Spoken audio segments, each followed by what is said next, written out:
आजकल तो सबको रावण ही पसंद आ रहा है। हाँ, पता नहीं है ना रावण के बारे में, पता नहीं है ज्यादा, बस उनको ये पता है अपनी बहन के लिए लड़ने गया था तो पक्का भाई था, मर्द अच्छा, था। ये हो गया डिमांड। इस भाई ने बहन के पति को मारा था और किसी को ये भी नहीं पता शूर्पणखा ने सब प्लानिंग करके रावण को मरवाने के लिए किया था। जब उन्होंने पहली बार श्री राम को देखा था वन में, क्योंकि वो उनके एरिया में थे शूर्पणखा के, उसने देखा, उन्होंने शक्ति देखी, वो समझ गई यही है जो इसको खत्म कर सकता है, इसलिए वो जानबूझ के उनके पास गई।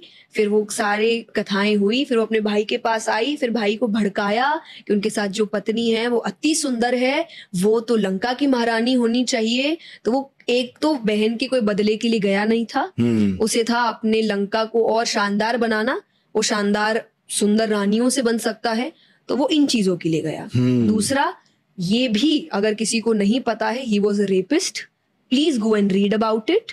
उन्होंने एक अप्सरा का बलात्कार किया था जिनसे उनको श्राप मिला था, जिससे लोग कहते हैं ना कि मुझे रावण जैसा व्यक्ति चाहिए जिसने सीता माँ को हाथ नहीं लगाया। हाँ, आजकल तो यही बोलते हैं ना, क्योंकि वो लगा नहीं सकता था। हाँ, श्रापित था। हाँ, उसको श्राप मिला था कि अगर बिना इच्छा से किसी भी स्त्री को छुआ तो उसके 100 टुकड़े हो जाएंगे। इसीलिए he tried his level best.